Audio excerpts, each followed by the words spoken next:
Hello everyone, स्वागत है आपका हमारे टारगेट गुरुकुल चैनल पर। और जिसमें आज हम लेजिस्लेटिव पावर्स के बारे में बात करेंगे। ये हमारा लेक्चर नंबर 6 है। इसके पहले हम लोग ने 5 लेक्चर्स जो है कॉन्स्टिट्यूशनल लॉ के वो खत्म कर चुका है।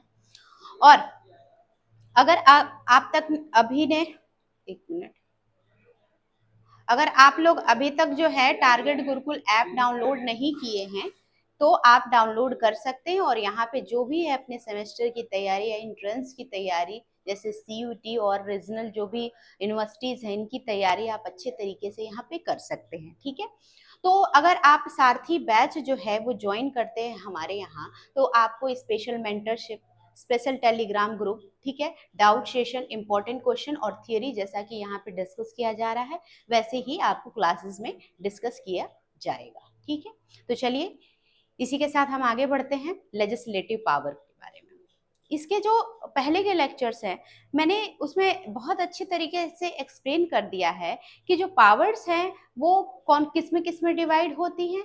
तो लेजिस्लेचर में, एग्जीक्यूटिव में और जुडिशियल में। ठीक है ना, तो हम लोग ने इसके पहले जो है वो एग्जीक्यूटिव पावर के बारे में बात किया है, जिसमें प्रेसिडेंट के पावर के बारे में मैंने आपको एक्सप्लेन किया है। अब बात करेंगे लेजिस्लेटिव पावर के बारे में। जैसा कि आप जानते हैं कि लेजिस्लेचर का काम होता है कानून को बनाना, लॉ मेकिंग बॉडी इसको हम लोग कहते हैं लेजिस्लेचर को। ठीक है, अब यहाँ देखिए, the law making power of the legislature also includes the power to delegate the power. अब यहाँ देखिए ये क्या है, लॉ मेकिंग क्या है, लॉ मेकिंग बॉडी है। लेजिस्लेचर जो है वो क्या है, लॉ मेकिंग बॉडी है और ये लॉ को बनाती है। ठीक है ना, और इसके पास पावर भी है कि ये डेलीगेट कर सके, अपनी पावर दे सके। ठीक है ना, जैसे एग्जीक्यूटिव जो होते हैं, ठीक है, जिसमें मिनिस्टर्स भी होते हैं, ISPCs भी होते हैं, ये सब क्या है, एग्जीक्यूटिव में ही आते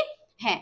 तो लेजिस्लेटिव को ना सिर्फ लॉ बनाने की पावर है बल्कि अपनी पावर को डेलीगेट करने की भी पावर है। डेलीगेट करना मतलब जैसे मेरे नीचे जो भी जूनियर्स हैं, ठीक है, मैं उनको क्या कर सकती हूँ, या मेरे नीचे जो भी काम करने वाले लोग हैं उनको मैं क्या कह सकती हूँ कि आप ये काम मेरे बिहाफ पे कर लीजिएगा। ठीक है, तो आपको ये अथॉरिटी है कि आप मेरे बिहाफ पे ये काम कर लीजिए। तो मैंने काम अपना क्या किया, उनको सुपुर्द किया, उनको डेलीगेट किया। ठीक है ना, तो लेजिस्लेटर के पास जो है लॉ मेकिंग पावर के साथ साथ डेलीगेटेड पावर भी है। ठीक है ना, और जो एग्जीक्यूटिव होती है ये किसके प्रति रिस्पॉन्सिबल होती है भाई, लेजिस्लेचर के प्रति ये रिस्पॉन्सिबल होती है। ठीक है, in India, due to the various number of reasons such as lack of parliamentary time, lack of expertise and also to meet unforeseen emergency, the same can be delegated। वही चीज है, इंडिया इतनी vast country है, अगर हर बंदे को सिर्फ बोल दिया जाए सिर्फ आप यही काम कर सकते हो तो ये थोड़ा मुश्किल हो जाता है, क्योंकि इतनी बड़ा ये कंट्री है, इतनी बड़ा ये देश है कि यहाँ पे टाइम की हमेशा कमी होगी। किसी के पास टाइम होगा तो किसी के पास नॉलेज नहीं होगी, किसी के पास सब चीज होगा लेकिन उसमें जो है वो एक्सपर्टीज उसको नहीं होगी। समझ में आ रही है बात? तो इसी कारण डेलीगेटेड लेजिस्लेशन का जो है वो प्रोविजन लाया गया कि लेजिस्लेचर जो है वो अपने पावर को डेलीगेट कर सकती है। किसको डेलीगेट कर सकती है भाई, तो एग्जीक्यूटिव को जो है वो डेलीगेट कर सकती है। ठीक है,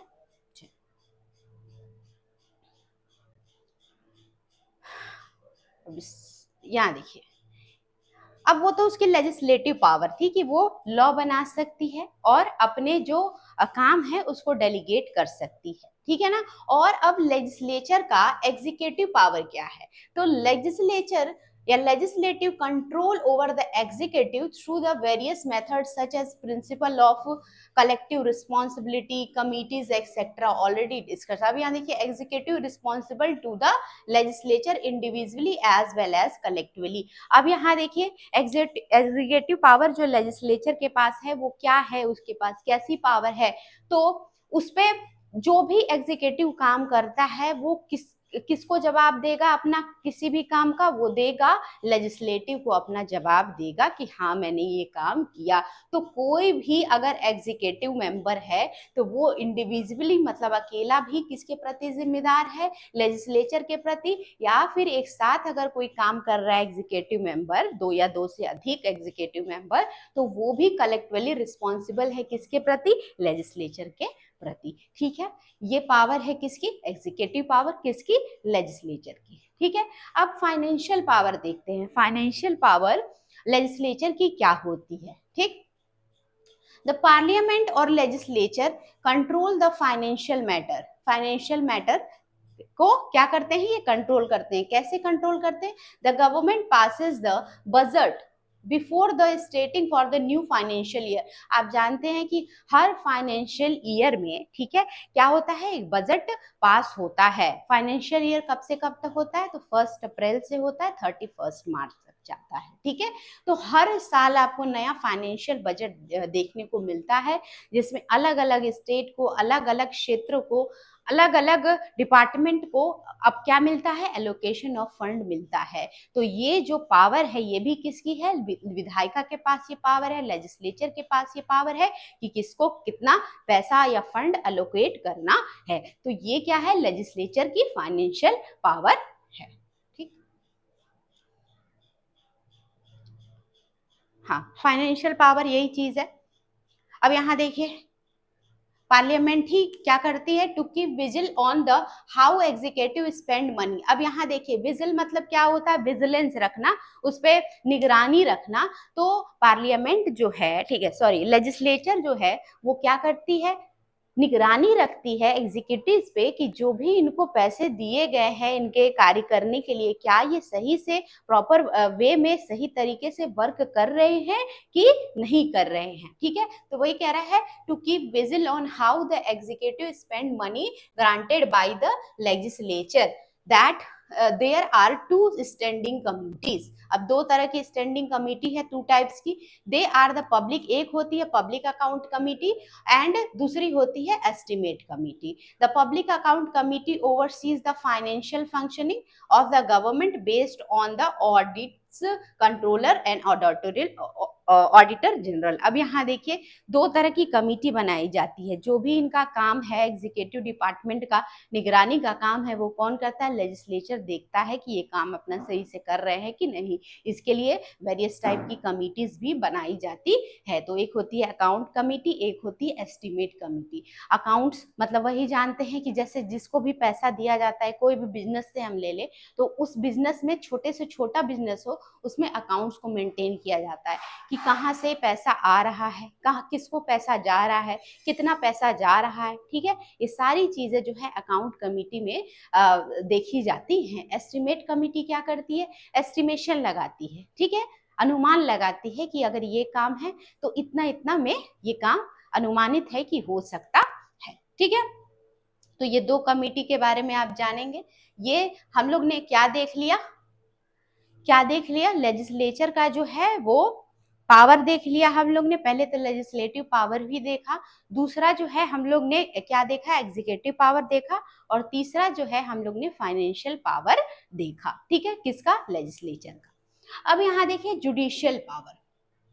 अब जुडिशियल पावर भी होती है लेजिस्लेचर के पास। क्या होती है? जुडिशियल पावर भी होती है। अब यहाँ देखिए, judicial power of parliament include, एक minute, judicial power of parliament includes the power to impeach the president for the violation of the constitution। अब यहाँ देखिए, पार्लियामेंट में मैंने बताया था पिछले लेक्चर में कि जब आपको प्रेसिडेंट को हटाना होता है तो उसके लिए इम्पीचमेंट लाना होता है। और अगर जो प्रेसिडेंट है वो कॉन्स्टिट्यूशन का वायलेशन कर रहे हैं, तो अगर वैसा कर रहे हैं वो, तो उनको हटाने के लिए पार्लियामेंट में इम्पीचमेंट लाया जा सकता है। किसको हटाने के लिए?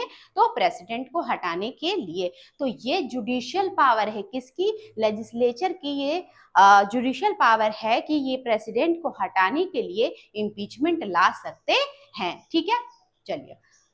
The power to remove the judge of Supreme Court and High Court on the ground that they proved of misbehavior। यहाँ देखिए, अब लेजिस्लेचर के पास ये भी पावर है कि वो सुप्रीम कोर्ट के जजेस को और हाई कोर्ट के जजेस को भी क्या कर सकते हैं, रिमूव कर सकते हैं। ठीक है, क्यों रिमूव करेंगे, उनके मिसबिहेवियर पे या उनकी इनकैपेसिटी के लिए जो लेजिस्लेचर है वो क्या कर सकता है, हाई कोर्ट और सुप्रीम कोर्ट के जजेस को भी रिमूव कर सकता है। The power to remove vice president, ठीक है, वाइस प्रेसिडेंट को भी हटाने का जो अधिकार है, ठीक है, या पावर है, ये किसके पास है, ये भी लेजिस्लेचर के पास है। तो अगर कोई पूछे जुडिशियल पावर ऑफ लेजिस्लेचर क्या है, तो आप सीधे बताएंगे कि ये प्रेसिडेंट को रिमूव कर सकते हैं, इम्पीचमेंट ला सकते हैं, हाई कोर्ट और सुप्रीम कोर्ट के जजेस को ये रिमूव करने की पावर रखते हैं। ठीक है, और साथ ही साथ वाइस प्रेसिडेंट को भी ये लोग रिमूव करने की पावर रखते हैं। ठीक है,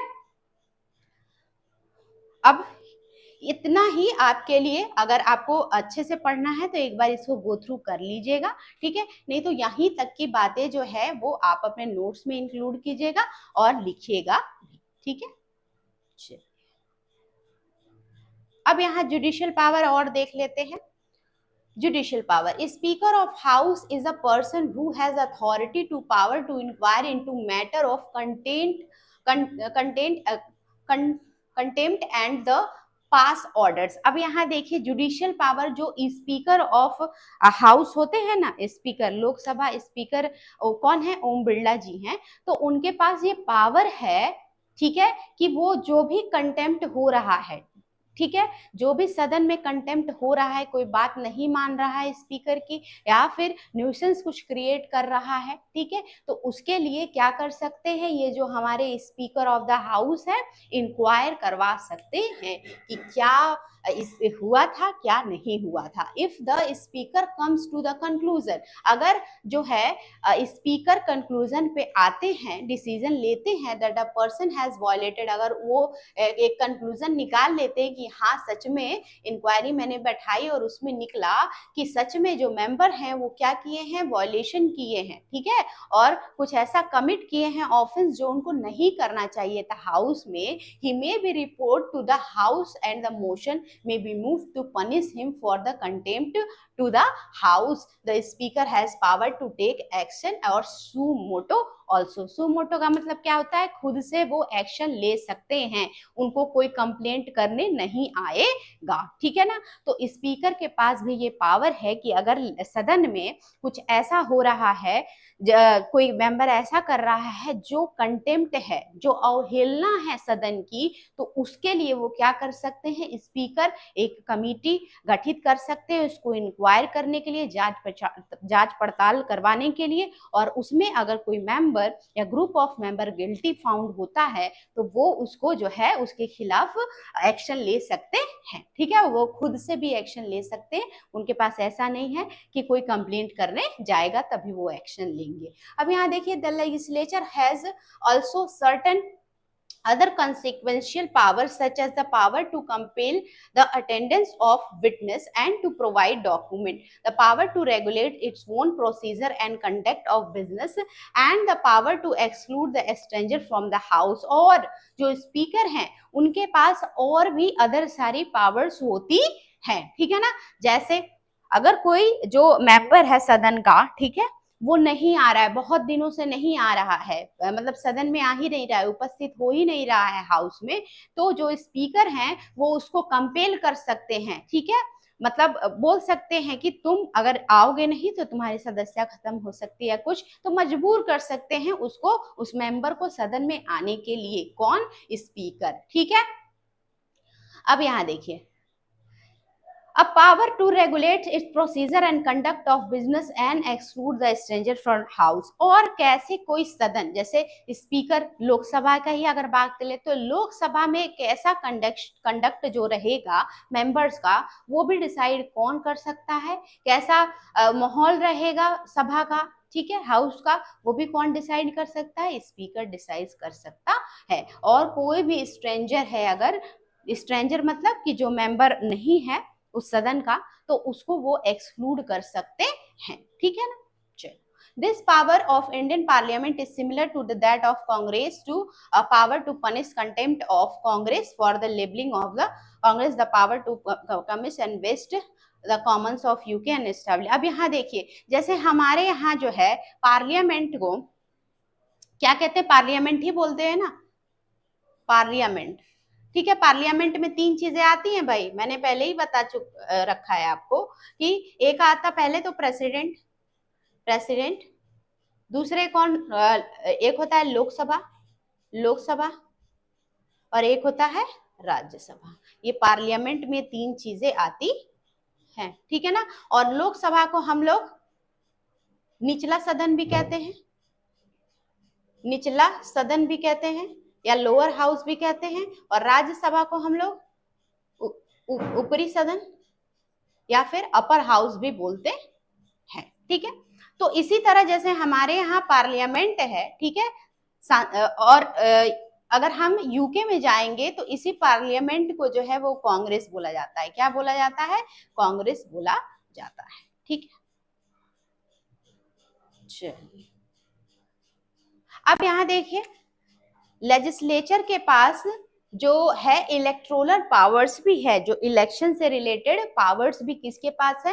लेजिस्लेचर के पास है। अब यहाँ देखिए, elected members of the parliament and elected member of the legislative assembly as well as elected member of legislative assembly and the union territories participate in the election of president. मैंने बताया था कि president का जो election है वो indirect होता है, हम लोग डायरेक्ट जो है वो इलेक्शन नहीं करने जाते या वोट कास्ट नहीं करने जाते। किसके चुनाव के लिए? प्रेसिडेंट के चुनाव के लिए। तो हमारे द्वारा जो चुने गए एमपीज होते हैं या एमएलएज होते हैं, ये क्या करते हैं? ये अपना वोट जो है वो कास्ट करते हैं। क्या चुनने के लिए भाई? प्रेसिडेंट चुनने के लिए। तो वही कह रहा है कि लेजिस्लेचर के पास ये भी इलेक्टोरल भी पावर है कि वो प्रेसिडेंट के लिए चुनाव कर सकता है, ठीक है ना। चलिए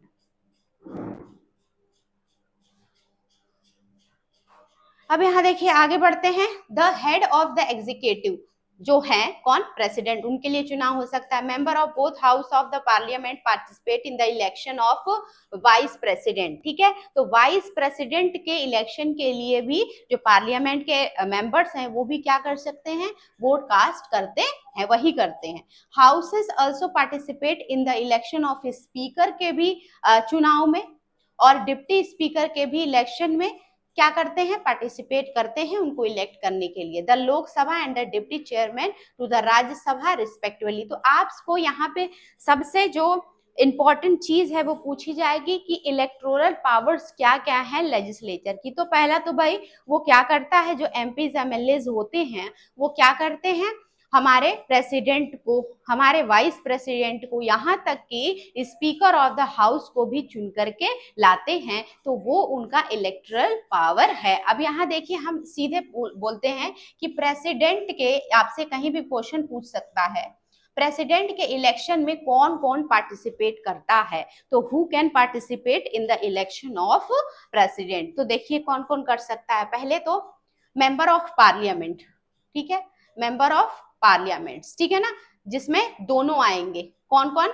लोकसभा के भी मेंबर और राज्यसभा के मेंबर, ठीक है।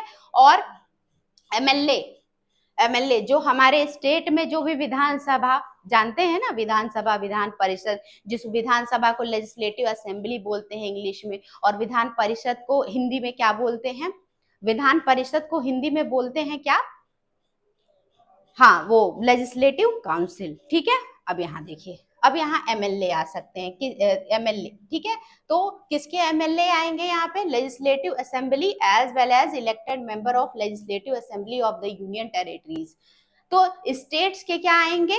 एमएलए आएंगे। और यूटी के भी क्या आएंगे? कुछ यूटीज के भी, जिसमें दिल्ली और पौंडीचेरी, दिल्ली और पौंडीचेरी, पौंडीचेरी, पौंडीचेरी के भी क्या आएंगे? जो एमएलए है वो आएंगे। पौंडीचेरी के भी क्या आएंगे? पौंडीचेरी और दिल्ली के भी जो है वो एमएलएज आएंगे। कोई दिक्कत यहाँ पे? ठीक है। इलेक्टेड मेंबर, इन सबों के क्या आएंगे, इलेक्टेड मेंबर जो चुन के हमारे द्वारा गए हैं, यही सारे मेंबर किसको वोट करेंगे, प्रेसिडेंट को वोट करेंगे। ठीक है ना। चलिए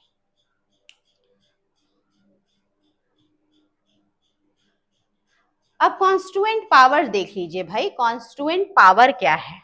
अभी तक ने हम लोग ने जो भी पावर्स पढ़े, लगभग 4 से 5 हम लोग ने पावर पढ़ लिए किसके, लेजिस्लेचर के। तो अब जो है ये नेक्स्ट पावर है कॉन्स्टिट्यूएंट पावर। आप जानते हैं कि आर्टिकल 368 ऑफ इंडियन कॉन्स्टिट्यूशन जो है वो अमेंडमेंट के बारे में बात करता है। ठीक है ना। और अगर आप लोग अभी तक बेयर एक्ट नहीं खरीदे हैं कॉन्स्टिट्यूशन का, तो जरूर खरीद लें, क्योंकि ये बहुत इंपॉर्टेंट होने वाला है आपके लिए।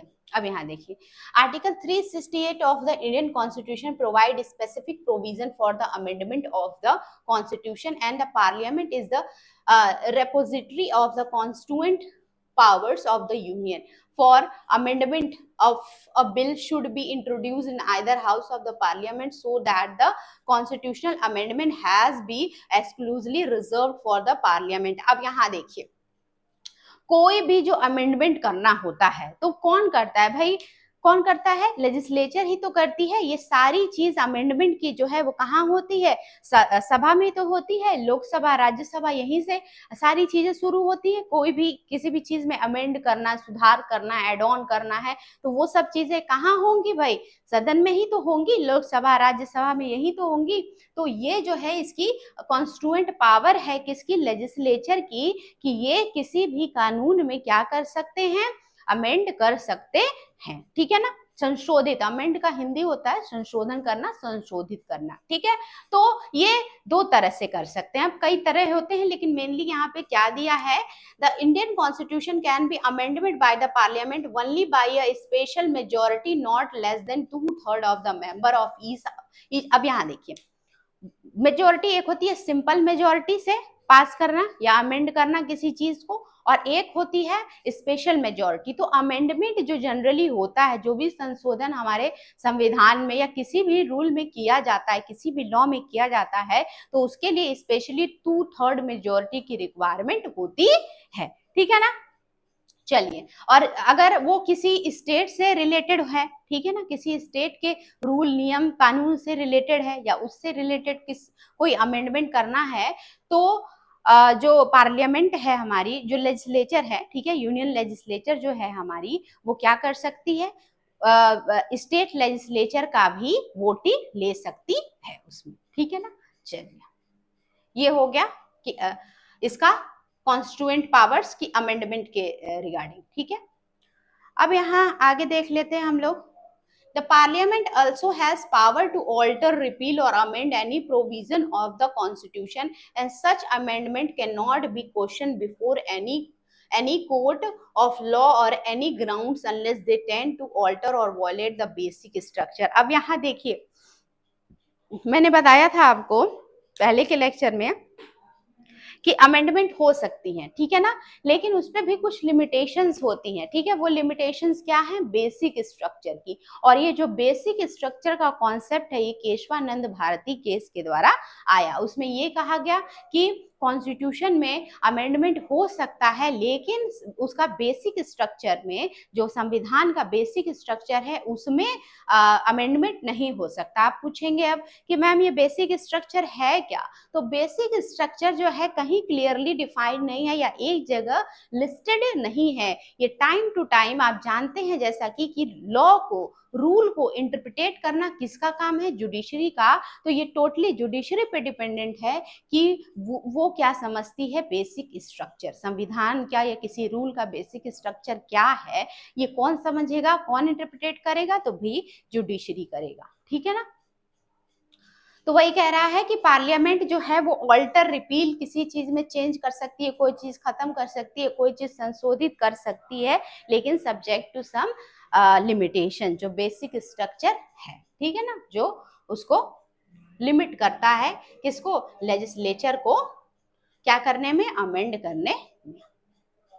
अब अगर बात करें कंट्रोल ओवर द जुडिशरी, तो हमारे यहाँ अगर देखा जाए तो हमारे यहाँ इंडिपेंडेंट जुडिशरी का कॉन्सेप्ट लिया गया है। और ये इंडिपेंडेंट जुडिशरी का जो कॉन्सेप्ट है ये कहाँ से लिया गया है, तो भाई ये यूएस से लिया गया, अमेरिका से लिया गया है। ठीक है, तो आइए इसके रिगार्डिंग कुछ बात करते हैं हम कि this can be said that a peculiar feature of the legislature of UK, UK मतलब ब्रिटेन, ठीक है ना, यूनाइटेड किंगडम।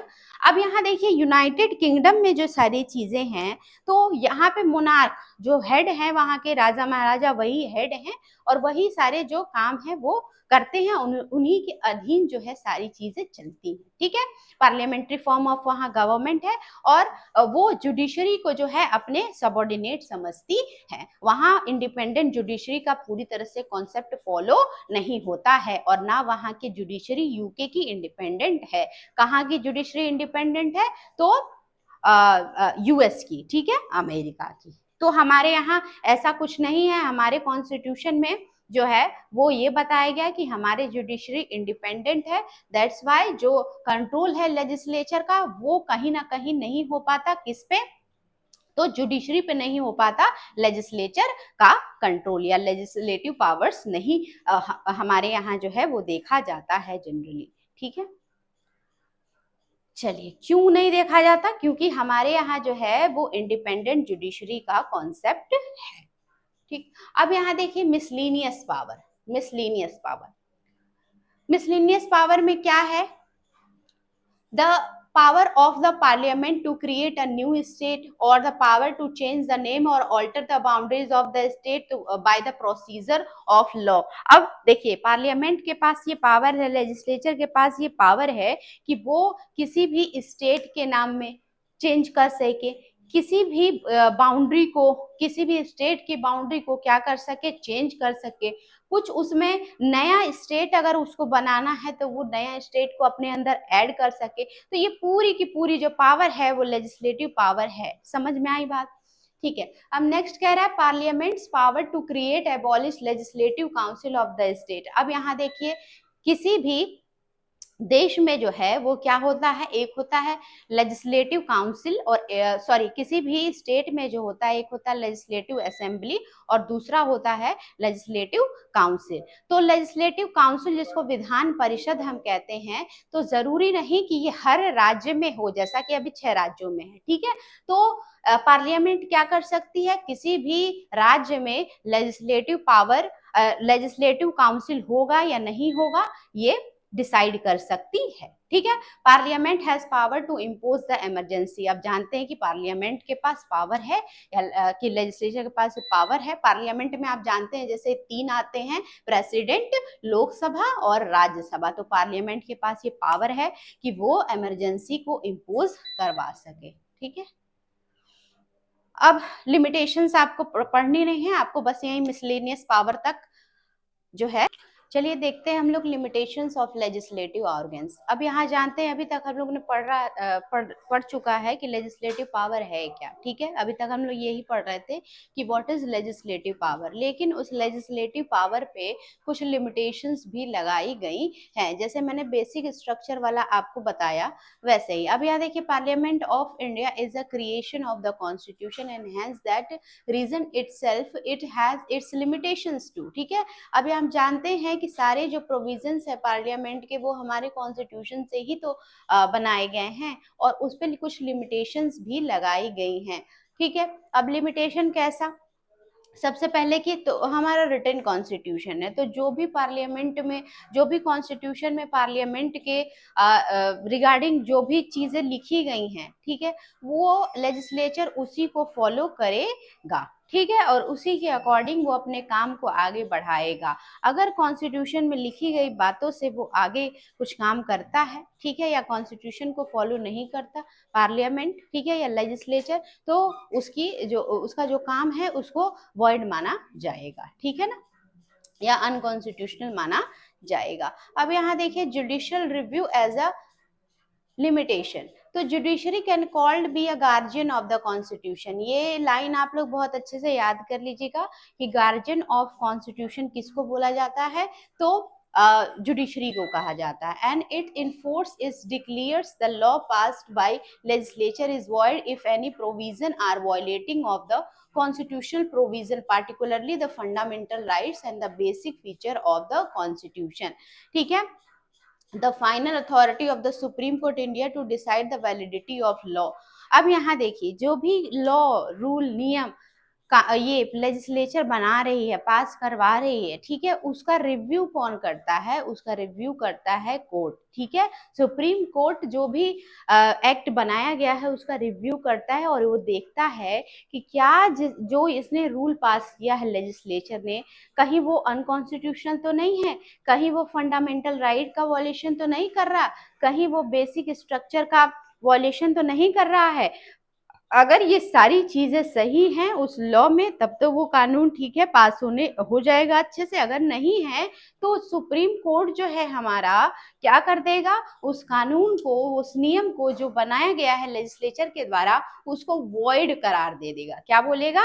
वॉइड। कि वो क्या है? वो जो नियम रूल कानून बना है, किसके द्वारा बनाया गया है? लेजिस्लेचर के द्वारा, वो वॉइड है अगर वो फंडामेंटल राइट्स और बेसिक स्ट्रक्चर को फॉलो नहीं कर सकता, नहीं करता है। तो जुडिशियल रिव्यू क्या है? एक लिमिटेशन है। किस पे लिमिटेशन है भाई?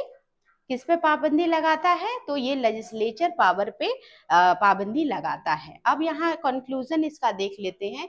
Constitution of India is the law of our land and all the three organs, the legislature, executive and judiciary, are machineries formed under the foundation of the constitution. अब यहाँ देखिए, लॉ ऑफ द लैंड क्या है? तो हमारा जो constitution है वो लॉ ऑफ लैंड है, और जितनी भी तीनों ऑर्गन है, चाहे वो एग्जीक्यूटिव, चाहे वो लेजिस्लेचर, चाहे वो जुडिशरी है, ये कॉन्स्टिट्यूशन के अकॉर्डिंग ही वर्क करेंगी। और जैसा कि इसके पहले हमने आपको सेपरेशन ऑफ पावर वाले वीडियो में सारी अथॉरिटी सबकी बताई थी, उसी अकॉर्डिंग ये जो एग्जीक्यूटिव, लेजिस्लेचर या फिर जुडिशरी है, अपने पावर को एक्सरसाइज करेंगे, अपने जुरिस्डिक्शन को एक्सरसाइज करेंगी। और ये जो तीनों बॉडीज हैं, तीनों जो ऑर्गन हैं, ये क्या करती हैं? एक दूसरे के काम पे चेक एंड बैलेंस का काम करती है। ठीक है ना? अगर जुडिशरी वो लेजिस्लेचर अपना काम नहीं कर रहा है सही से, तो जुडिशरी उस पर चेक और बैलेंस कर सकती है कि क्या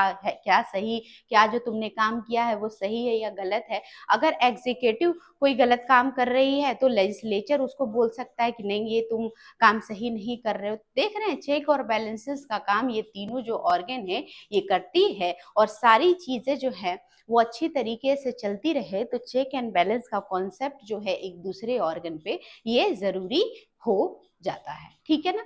तो ये आपका लेक्चर जो था पूरा लेजिस्लेटिव पावर का, ये यही मैं कंक्लूड करना चाहूंगी। और आपसे ये उम्मीद करती हूँ कि जितना भी मैं पढ़ाती हूँ, 1 टाइम 2 टाइम, आपको जितने बार भी समझ में आ जाए। ठीक है ना? अगर 1 टाइम में समझ में आता है तो वेल एंड गुड। अगर नहीं समझ में आता आपको 1 टाइम में, तो आप 2 टाइम 3 टाइम जब तक देखिए, तब तक देखिए जब तक कि आपको कॉन्सेप्ट क्लियर नहीं हो जाता है। और अपने notes, short note where act की मदद से और ये पीपीटी या पीडीएफ की मदद से अपना नोट्स को प्रिपेयर करते रहिए अभी से। इसी के साथ मैं ये लेक्चर यहीं एंड करना चाहूंगी। Thank you.